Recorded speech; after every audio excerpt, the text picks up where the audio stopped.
morning. Let's start from the left today, just for a change of pace. Robert Meek, Budget Director.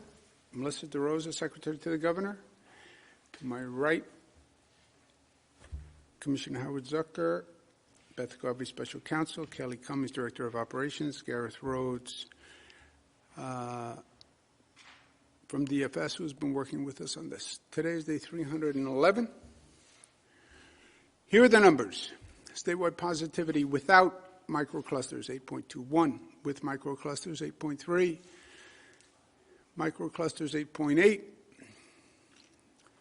Total results, 152,000. Still a lower level of people getting tested. So it's going to change somewhat the sample. Statewide deaths up to 149. Hospitalizations plus 339. ICU plus 35. Intubations plus 8. Finger Lakes. Highest percentage of hospitalization. And you see the numbers across the state. Again, this makes the point that that variance is due to the behavior of those communities. So your behavior matters. Depending on the behavior of your community is how fast the infection spreads, how many people get sick. Positivity, same thing. New York City positivity, Staten Island and the Bronx. Staten Island is higher than the Bronx today. But again, Bronx, Staten Island, Queens, you're double Manhattan. You're double Manhattan. I'm from Queens. I was born in Queens.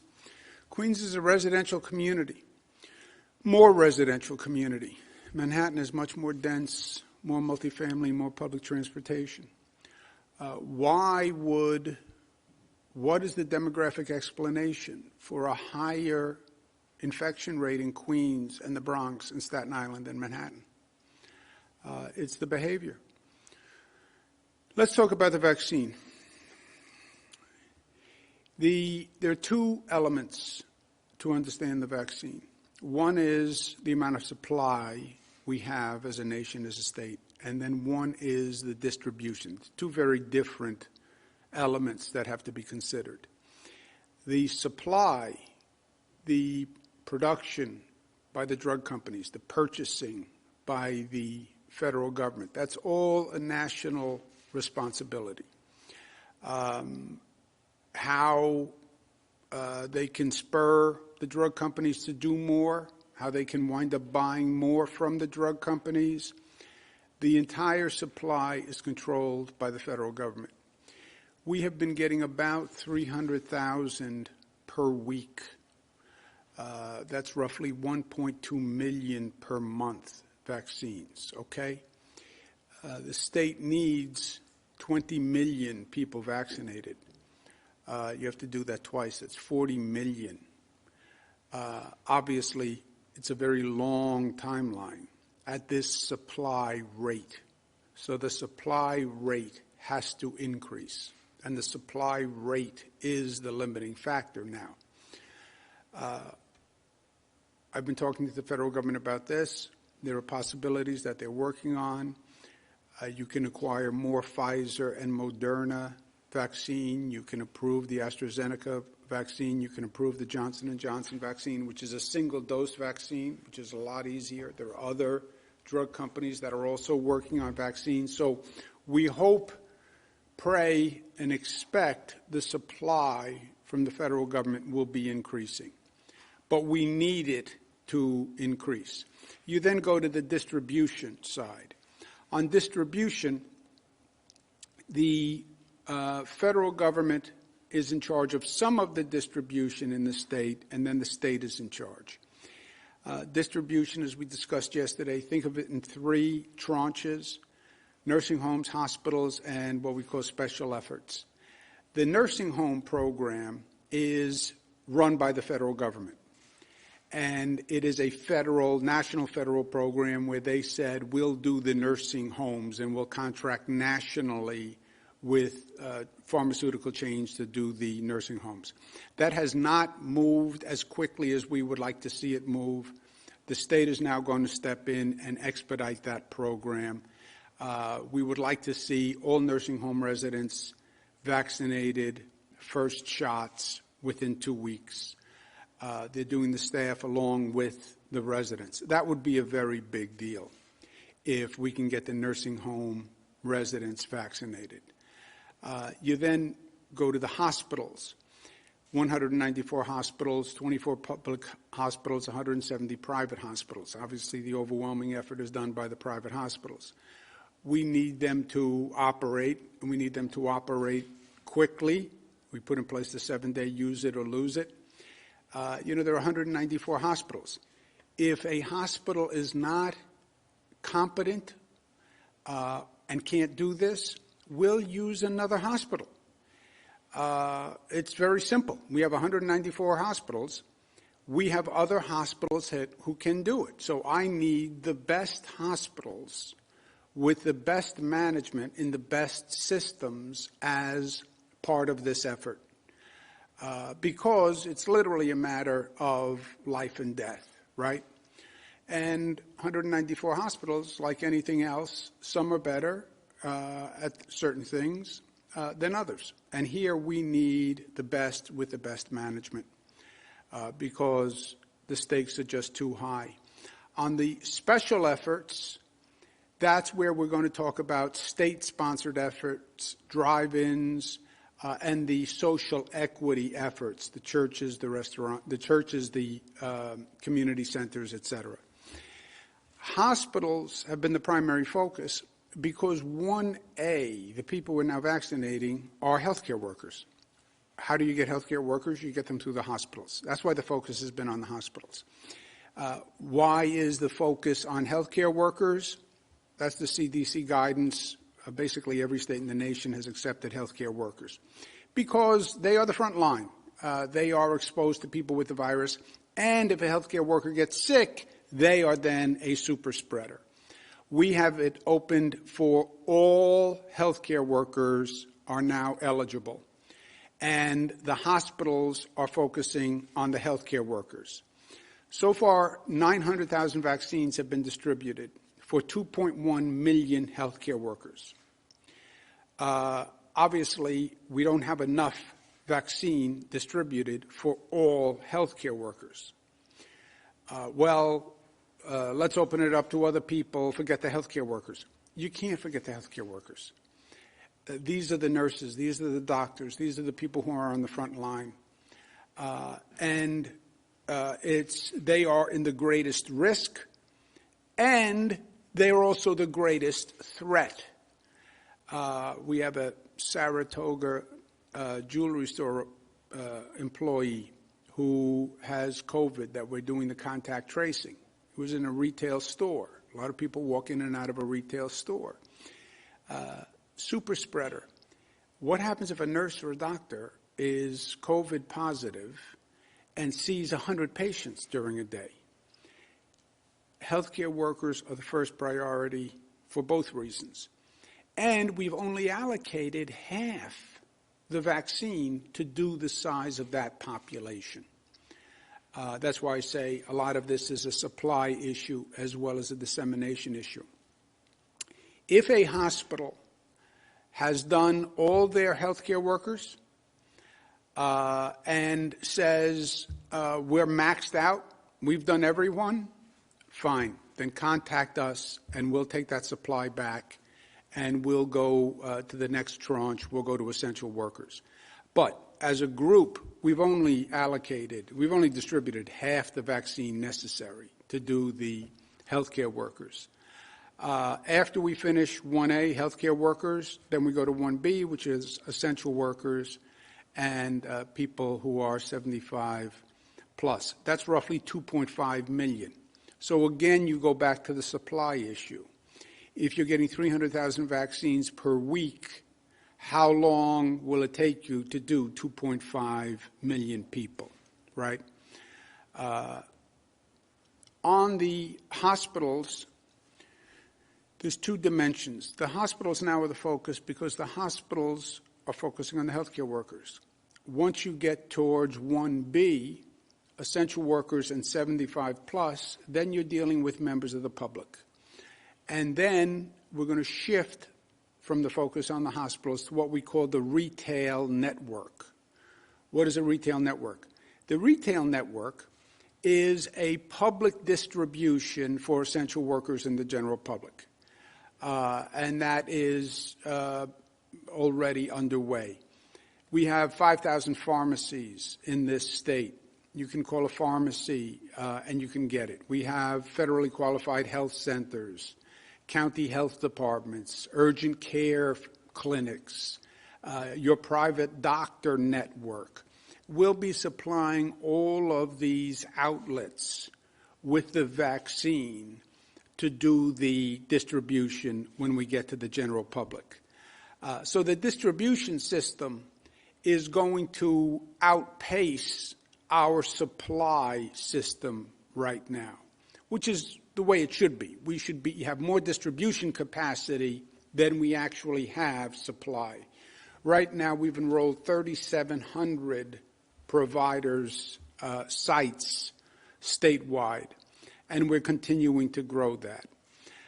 What are the providers who are going to be doing this? Medical practices, pharmacies, long-term care facilities, FQA, federally qualified health centers. Hospitals will still be doing it. Urgent care facilities will be doing it. Then community centers, rural centers, et cetera. We've signed up hundreds in every region across the state. We have 845 signed up distribution centers in New York City that are ready to go, 700 on Long Island, 150 in the North Country. So we have a retail network. Retail network is not the best expression because also people don't have to pay for this vaccine. There will be no copay. There will be no charge. So retail can be a little misleading. But I couldn't come up with a better word.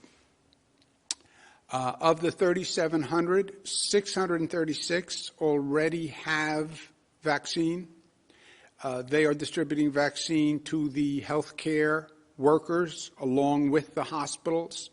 So healthcare workers can either go to the hospitals that we've been discussing or they can go to 600 sites that are across the state.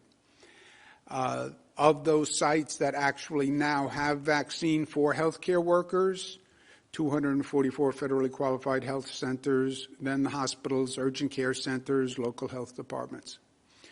This is where the sites are that can now serve healthcare workers. New York City, 200, Long Island, 105. So there's a network out there besides these hospitals where people can go, if they're eligible, if they're healthcare workers, right now. In addition to the hospitals and the retail, there'll be what we call special efforts. First, I'm asking police departments, fire departments, transit workers who are going to be essential workers, if they can operationalize their own vaccination system. In other words, New York City Police Department, NYPD, they can organize their own distribution system and vaccination system. The FDNY, New York City Fire Department, can operationalize and organize their own system. They have their own employees who can do the vaccines. To the extent we can have the essential workers use their own employees or their own health system provider to do their own vaccines, that removes a burden from the retail system, if you will. It removes them from the hospital system, right? So New York City Police Department, they could go to the New York City public hospitals for a vaccine, which would then overload the New York City hospitals, or they could do their own vaccines. FDNY could do their own vaccines. The teachers union, the transit workers union, all these frontline essential workers, please now think about organizing your own system so it alleviates the burden on the retail system, which is going to have to be dealing with the general public. If a police department doesn't have the capacity to do it, fine. Fire department doesn't have the capacity to do it, fine. If a teachers union doesn't have a local health provider, then fine. But for those larger workforces and those larger unions that can do this, I want you to start thinking about it now, and I would appreciate it because it will take that much burden off the distribution system. And the larger police departments, Buffalo PD, Albany PD, Rochester PD, Syracuse PD, I think many of the larger police departments in the state, we have over 500, but many of the larger ones can handle the vaccine themselves. Same with the fire departments. EMS, EMT people can do these vaccines. So I'd like them to start thinking about that now, because I'd like to reduce the burden on the hospitals and the private system whenever possible. On the special efforts, on top of this retail system, you're then going to have large state sites that are set up. Javits Center, we're going to use SUNY CUNY, where you'll have drive-through vaccine operations. Again, we need the supply to do that, but we are already setting those up. We did it with the COVID testing. We'll do it again here. And then I've made a point to say this state is going to make a statement as to social equity, and we're going to make sure that the social injustice and the healthcare disparities that we've seen are not replicated. I'm going to be getting my vaccine when it's available for my age group in Black and Latino and poor communities, and we're going to be setting up pop-up vaccination sites in churches and community centers and pharmacies, and that's a priority for me. The distribution system I'm outlining can deliver millions of doses. Again, we're getting 300,000 per week, and we have to wait for that to increase. Again, there's a lot of possibilities for the feds to increase supply, but they have to. Last point, the UK strain is highly problematic, and it could be a game changer. First, for the capital region, we had the case in Saratoga. Anyone who was exposed or anyone who was exposed to someone who was exposed, please contact us. There's nothing to be ashamed of. This is a virus, it travels. But we have to know. Containment is vitally important here. This is a virus we have to be extra careful with. We spent the morning talking to global experts on this viral strain. The numbers are frightening on the increase of the transmittal of the virus. Even if the lethality doesn't go up, the fact that it is so much more transmittable is a very real problem. And look, we are in a foot race right now, as we said, between the vaccine implementation versus the infection rate and hospitalization capacity. That's the foot race. This UK strain changes the whole foot race because the UK strain, the rate of transmission goes way up. The rate of infection goes way up. And it's no longer the race that we were running. Apparently, the UK strain can actually overtake the original COVID strain in a matter of weeks. That's how quickly it can transmit. this is something that we have to watch and we have to pay careful attention to. The UK strain is not only in the UK, it's in South Africa, it's in 33 other countries. But it dramatically increases our challenge, and we have to be aware of it. You know, this virus has been ahead of us every step of the way. And this country has been playing catch-up every step of the way. And it's time we stop, and it's time we become more competent. You know, government was competent. Government is supposed to be competent. Government leaders are supposed to be competent. They're not supposed to be about excuses and apathy and bureaucracy. Why do we not have mandatory testing of everyone flying into this country? I mean, why not? Not a travel ban, just mandatory testing. We have gone through this. Just test all international travelers before entry. Tell the airlines you have to test them before they get on a plane to come to this country. Or say, if you land in this country, we're not going to allow you in until you take a test. 140 countries banned or required testing of UK travelers before the United States acted. 140 countries. New York acted before the United States. I called the airlines and I said, I want New York to be added to the 140 countries. And they added New York to the 140 countries.